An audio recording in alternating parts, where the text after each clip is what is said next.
Hey vous, j'espère que vous allez toutes et tous très bien. Aujourd'hui, on va encore une fois parler livres et plus précisément, je vais vous présenter les livres que je préfère dans le genre fantastique, dans le genre fantasy ou encore urban fantasy et aussi big lit. Voilà, je vais faire non pas petite sélection, ma grande sélection, et je me suis dit pourquoi pas faire cette vidéo maintenant étant donné que nous sommes au mois d'octobre et qui dit octobre dit forcément Halloween et aussi voilà lecture fantastique, fantasy, donc je me suis dit que peut-être que ça vous donnera des idées de lecture pour ce mois d'octobre. Bien évidemment cette liste va s'agrandir avec le temps puisque comme vous le savez le genre fantastique, fantasy, urban fantasy, j'adore ça et quand il y a de la romance c'est le summum et comme j'en lis très souvent pour ne pas dire tout le temps, et bien clairement cette liste va encore s'allonger et donc pour le coup je ferai une seconde partie un petit peu plus tard.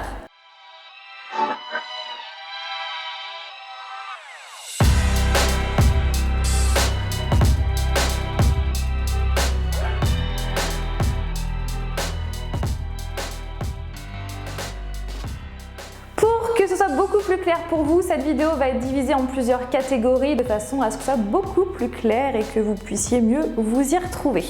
Donc, je vais d'ailleurs commencer par la catégorie créature. Miss Peregrine et les enfants particuliers de Ransom Riggs, of course, j'ai envie de dire parce que voilà, vous le savez, c'est clairement ma saga fantastique préférée de tous les temps. Je crois qu'à ex aequo, il y a aussi la saga Luxe. Oui, mais voilà, Miss Peregrine, je vous en parle tout le temps, tellement j'aime cette saga qui est tellement originale, tellement atypique, avec des personnages tellement attachants et il y a beaucoup d'action, beaucoup de rebondissements et on est dans les pensées de Jacob et j'adore sa façon de penser, sa façon de parler et les autres personnages parce que je ne veux pas vous dire leur identité pour ne pas vous spoiler, mais clairement foncez. Alors effectivement, le tome 1 peut paraître un petit peu lent à démarrer, mais c'est pour bien poser les bases et une fois tout va s'enchaîner et l'univers est tellement incroyable. Mais de quoi ça parle? Si vous n'êtes pas encore au courant, eh bien voici le résumé. Jacob Portman, 16 ans, écoute depuis son enfance les récits fabuleux de son grand-père. Ce dernier, un juif polonais, a passé une partie de sa vie sur une petite île du pays de Galles où ses parents l'avaient envoyé pour le protéger de la menace nazie. Le jeune Abe Portman y a été recueilli par Miss Peregrine Faucon, la directrice d'un orphelinat pour enfants particulier. Selon ses dires, Abe y côtoyait une ribambelle d'enfants doués de capacités surnaturelles, censés les protéger des monstres. Un soir, Jacob trouve son grand-père mortellement blessé par une créature qui s'enfuit sous ses yeux. Bouleversé, Jacob part en quête de vérité sur l'île si chère à son grand-père.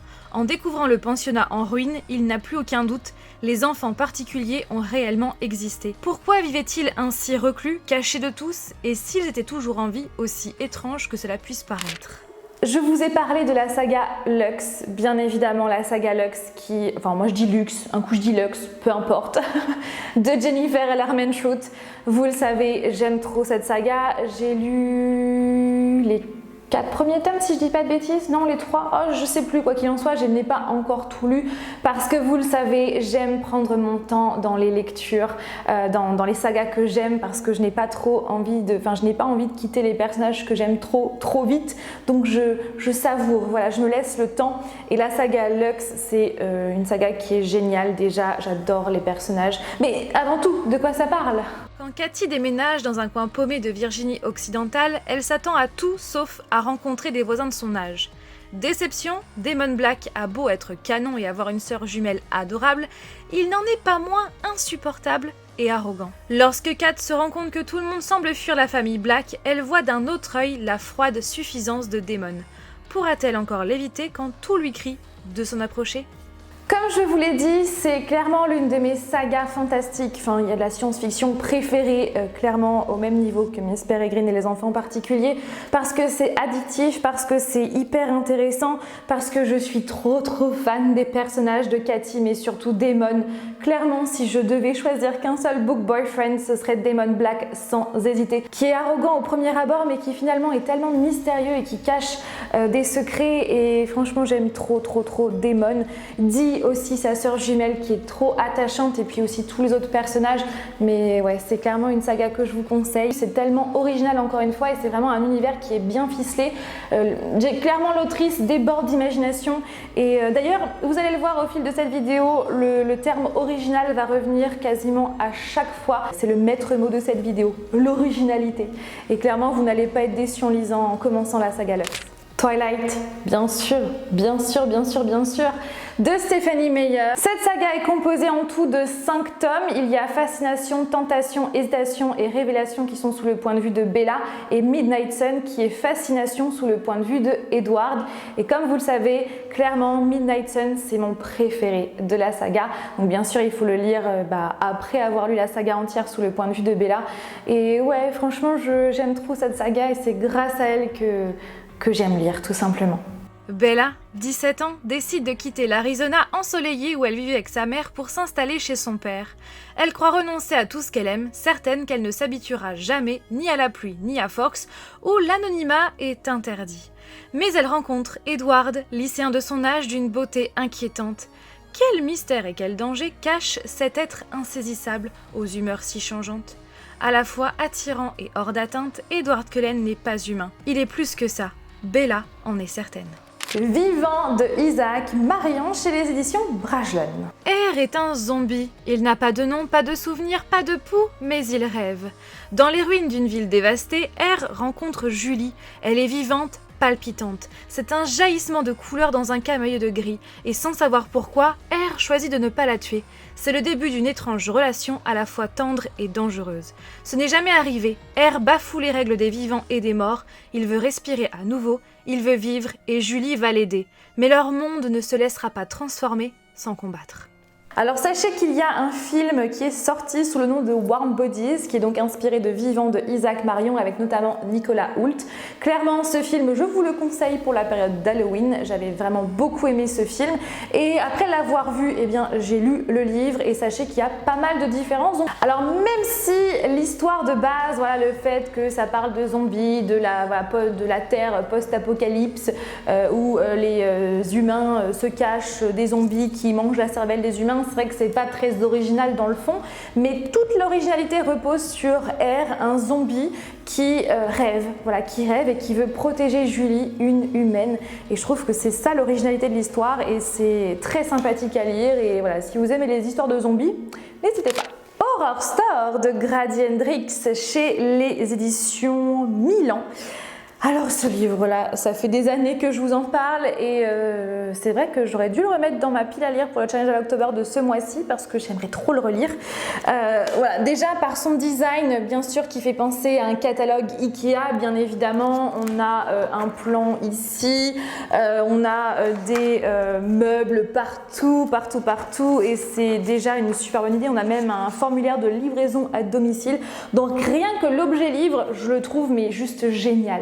Il se passe quelque chose d'étrange au magasin de meubles Horsk à Cleveland, dans l'Ohio. Ces derniers temps, les employés découvrent en arrivant le matin des étagères démontées, des piles de gobelets renversés, des armoires fracassées. Pour lever le mystère, une équipe de 3 employés s'engage à rester sur place toute la nuit. Au cœur de l'obscurité, ils arpentent les allées du showroom désert, courent après d'inquiétants bruits et finiront par se confronter aux pires horreurs. C'est original, oui, bien évidemment, déjà de par sa présentation et de par l'histoire, qui n'est pas pour les plus jeunes, parce que je dois vous avouer que j'ai eu peur à plusieurs reprises, mais vraiment avoir la chair de poule. Foncez, clairement, vous n'allez pas du tout être déçus. La saga Rune de Edna Walters. Alors j'ai clairement un lien particulier avec cette saga parce que ça a été l'un de mes tout premiers partenariats sur la chaîne, et à l'époque j'avais pu discuter avec l'autrice en personne sur Facebook pour lui dire à quel point j'avais aimé sa saga. On avait discuté et c'était clairement une femme juste adorable, parce qu'en fait elle est décédée il y a quelques temps et ça m'avait fait un choc, et cette saga franchement je vous la conseille pour plein de raisons. Ren Cooper, une jeune femme de 17 ans, traverse une période difficile entre la disparition de son père, le comportement fantasque de sa mère et le déménagement prochain de son petit ami. La dernière chose dont elle a besoin en ce moment, c'est l'arrivée de Torin St. James, un nouveau voisin mystérieux au sourire taquin qui la fixe avec insistance dès qu'elle croise son regard. Ren est alors attirée malgré elle par le charme ténébreux de Thorin jusqu'à ce qu'il lui sauve la vie à l'aide de marques étranges. Elle comprend alors qu'il est différent des autres. Or, depuis qu'il l'a guéri, quelque chose a changé en elle. En proie à des sentiments contradictoires, son cœur balance. Doit-elle le fuir ou tomber dans ses bras ? Encore une fois, c'est original. Ren est un personnage que j'adore et Thorin St. James fait partie de mes book boyfriends. J'aime tellement ce personnage et le fait aussi que la mythologie nordique soit au centre de cette saga, je trouve que c'est une super bonne idée et clairement, moi, la mythologie nordique, c'est vraiment ma mythologie préférée par rapport à la grecque et voilà, c'est une saga qui mélange de l'originalité, de l'amour aussi et de la mythologie nordique et je trouve que ça fonctionne très très bien. La duologie Le Marchand de Sable par Gaia Alexia qui a encore pour thème principal la mythologie nordique. Nolanoth a tellement dû croire à la légende du marchand de sable lorsqu'elle était enfant que, des années plus tard, il hante ses cauchemars. Précédé de papillons rouges sang et semant du sable derrière lui, Nola le sent, il n'attend qu'une chose, s'en prendre à elle. Pour l'éviter, elle se plonge dans ses cours jusqu'à tard dans la nuit, notamment dans ceux de mythologie nordique, cette matière qui lui donne tant de fil à retordre. Tant qu'elle est éveillée, tout va bien pour Nola. Mais que se passerait-il si rêve et réalité se confondaient et que l'homme de ses cauchemars apparaissait au détour d'une rue ? Je suis passée par tout plein d'émotions, d'ailleurs ça a été le cas pour tous les livres que je vous présente dans cette vidéo. À chaque fois je passe par tout plein d'émotions, par la tristesse, je pleure, par la joie, par mon cœur qui palpite parce qu'il y a de la romance, tout ça, des petits papillons. Donc clairement voilà, je passe par toutes ces émotions et cette duologie n'échappe pas à la règle et je trouve que ça fonctionne bien parce qu'il y a de la romance, il y a du fantastique mélangé avec de la mythologie nordique et on parle de dieux, tout ça. Donc clairement je trouve que tout ça, ça fonctionne bien, c'est hyper intéressant et hyper addictif. Alors cette fois-ci, on va passer à la mythologie grecque avec Maudit Cupidon.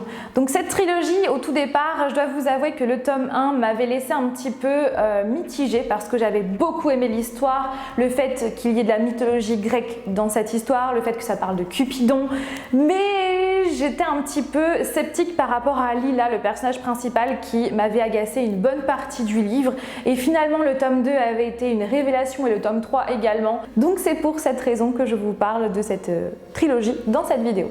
À 17 ans, Lila découvre que les Cupidons, loin d'être un mythe, sont bien réels. Ils constituent même une agence d'entremetteurs œuvrant dans le plus grand des secrets. Un jour, cette agence va lui apprendre qu'elle a matché au dieu de l'amour originel, à savoir Cupidon. Entre Cupidon et Lila, le courant ne passe pas, surtout que Lila est déjà en couple. Dans ce cas, pourquoi sont-ils des âmes sœurs ? Donc encore une fois, on l'a compris, c'est original, voilà, ça parle de Cupidon, donc rien que cette idée, je trouve que c'est vraiment original, c'est rythmé, il y a beaucoup d'action et encore une fois, l'autrice a énormément d'imagination. Si on parlait de fantômes, ça vous dit ? Eh bien allons-y. Je commence donc avec Le Secret des Ombres par Lia Flenday. Quand certains sont doués en peinture ou en musique, April, elle, excelle dans la communication avec les défunts. Elle est notamment en contact permanent avec Évry, sa sœur jumelle, morte depuis 7 ans. Un jour, April apprend qu'une enquête va être ouverte au sujet d'une disparition à Cornwall, sa petite ville. Mais n'est-ce pas l'esprit qui tente de lui parler qui est au cœur de cette investigation ? C'est sans compter sur un retour inattendu dans sa vie, l'ex-petit ami de sa sœur disparue, Enzo. Après autant d'années, comment se passeront les retrouvailles entre ces deux-là ? April saura-t-elle garder ses secrets face au jeune agent ? Je me souviens, en lisant cette histoire, je suis passée par tout un tas d'émotions, par la joie, par la tendresse aussi, parce que c'est vrai que les sœurs April, les jumelles April et Évry m'ont beaucoup attendri. Le lien fraternel qui existe encore entre elles m'a tellement touchée et c'est pour ça aussi que j'ai beaucoup pleuré tout au long de ma lecture. C'est très touchant, très bouleversant et ça fait partie des livres où j'ai le plus pleuré, je crois. Donc clairement, si vous n'aimez pas pleurer, je pense passez votre chemin. Donc ce livre parle des liens fraternels, il parle du deuil aussi, il parle des fantômes, il parle aussi d'amour perdu et tous ces thèmes-là sont très bien abordés et clairement je vous le conseille vraiment. Tendre démence par Emma Kerman. Alors en ce qui concerne ces deux livres-là, Le secret des ombres et Tendre démence, donc c'est par les éditions Lips & Co. Et donc sachez que ces livres-là, malheureusement, cette maison d'édition malheureusement n'existe plus.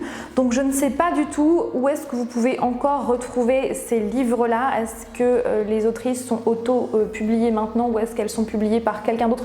Je n'en sais rien. En tout cas, je mettrai toutes les informations en barre d'informations. Donc Tendre démence, c'est un petit livre et clairement il m'a beaucoup touchée. Chloé, 17 ans, ignore tout des traits de son visage. Elle est également incapable de percevoir celui des autres et pour cause, elle est atteinte d'un syndrome rare depuis un grave traumatisme. La mort de sa mère 13 ans plus tôt, le jour d'Halloween, a bouleversé sa vie. Aussi son quotidien est un véritable combat qu'elle n'a plus envie de mener. Mais un soir, alors qu'elle tente un acte désespéré, sa rencontre avec un mystérieux inconnu fait basculer son destin de façon inattendue. Non seulement cet homme s'avère sympathique, mais pour une fois, il a des yeux, un nez et une bouche. Pourquoi Chloé peut-elle voir aussi nettement son visage ? Alors effectivement l'histoire est courte mais elle est suffisante. On a le point de vue de Chloé mais aussi le point de vue d'un autre personnage que je ne vais pas vous citer pour ne pas vous spoiler bien évidemment. Alors même si la révélation principale, je m'en doutais un peu, on a aussi une autre révélation que je n'avais pas du tout vu venir, qui m'a beaucoup surprise dans le bon sens. Il y a pas mal de thèmes abordés dans cette histoire, ce ne sont en grande majorité que des thèmes qui ne sont pas du tout joyeux comme le deuil, donc la perte d'un proche. Ça parle aussi du harcèlement scolaire, ça parle aussi de vivre avec une maladie, ça parle des problèmes liés à l'adolescence. Enfin voilà, ce ne sont pas des sujets très joyeux, mais cela dit, c'est vraiment une bouffée d'air frais ce livre, clairement, parce que tous les sujets sont très bien traités, très bien abordés d'une justesse. Et justement, ce livre nous montre qu'il faut absolument profiter de la vie parce qu'on n'en a qu'une seule, on n'a pas de seconde chance, donc il faut profiter de sa vie, de ses proches et ouais, profiter à fond parce que pas de seconde chance. Ex de Thomas Oldevelt, je n'ai jamais su comment ça se prononçait, chez les éditions Brajlon. Et comme l'a si bien dit Stephen King sur la couverture, brillant et totalement original. Alors effectivement, on pourrait croire que c'est un coup marketing d'écrire ça sur la couverture étant donné voilà, la popularité qu'a Stephen King et ses livres, mais je peux vous assurer que c'est vraiment vrai. À tel point que ce livre fait partie de mes livres préférés de tous les temps. Oui. Quiconque né en ce lieu est condamné à y rester jusqu'à la mort. Quiconque y vient n'en repart jamais. Bienvenue à Black Spring, charmante petite ville de la Hudson Valley. Du moins en apparence. Black Spring est tentée par une sorcière dont les yeux et la bouche sont cousus. Aveugle et réduite au silence, elle rôde dans les rues et entre chez les gens comme bon lui semble, restant parfois au chevet des enfants des nuits entières. Les habitants s'y sont tellement habitués qu'il leur arrive d'oublier sa présence, ou la menace qu'elle représente. En effet, si la vérité échappe de ces murs, la ville tout entière disparaîtra. Pour empêcher la malédiction de se propager, les anciens de Black Spring ont utilisé des techniques de pointe pour isoler les lieux. Frustrés par ce confinement permanent, les adolescents locaux décident de braver les règles strictes qu'on leur impose. Ils vont alors plonger leur ville dans un épouvantable cauchemar.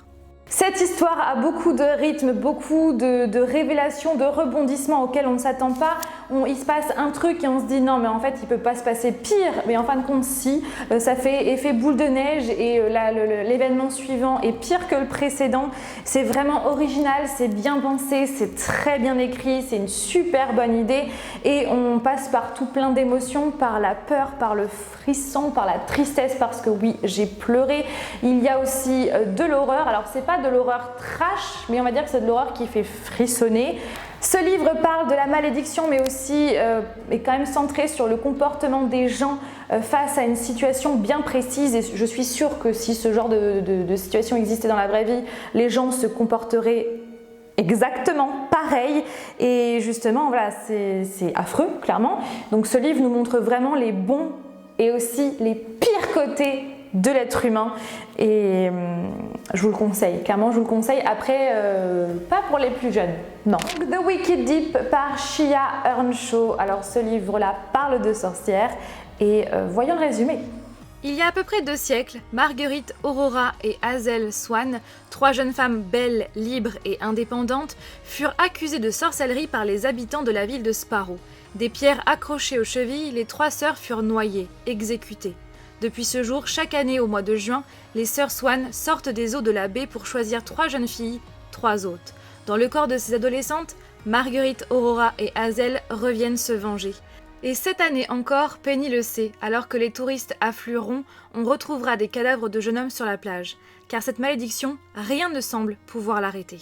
Bien évidemment, je pense que vous en doutez, c'est un livre qui est original, donc c'est un one-shot qui est très intriguant, qui, je trouve, l'auteur sait vraiment manier les mots. Elle sait passer, sous silence certaines choses et qui reviennent après avec subtilité, et finalement, certaines choses auxquelles on s'attendait, finalement, c'est pas ça, mais en fait, si. Je trouve que l'autrice sait manier les mots à la perfection, et j'aime beaucoup aussi la construction du roman parce que vous avez donc l'histoire au présent et à chaque fois vous avez donc c'est sous le point de vue de Penny, et entre chaque vous avez donc un chapitre qui est un point de vue externe qui parle des Swan Sisters avant, et je trouve que voilà, ça nous permet d'en apprendre plus sur elles, et voilà, je trouve que c'est une histoire qui fonctionne.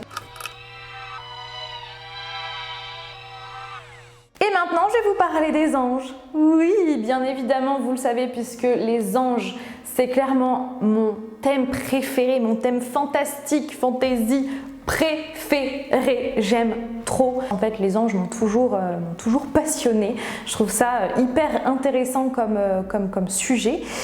Et du coup, voilà, vous avez vu, je suis en raccord avec mon haut.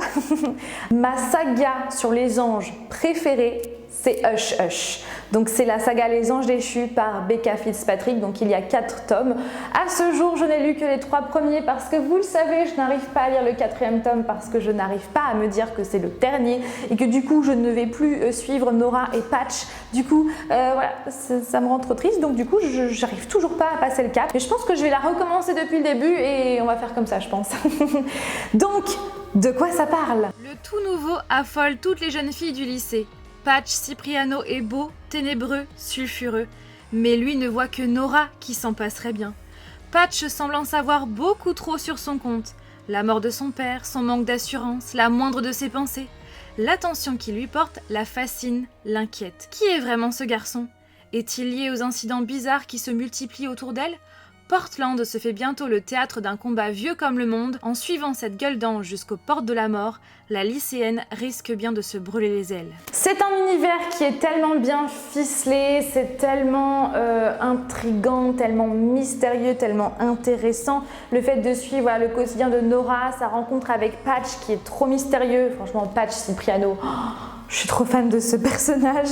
Nora, c'est clairement un personnage que j'adore, j'ai vraiment ressenti ses émotions. Et oui, parce que j'ai pleuré dans cette saga. Oui.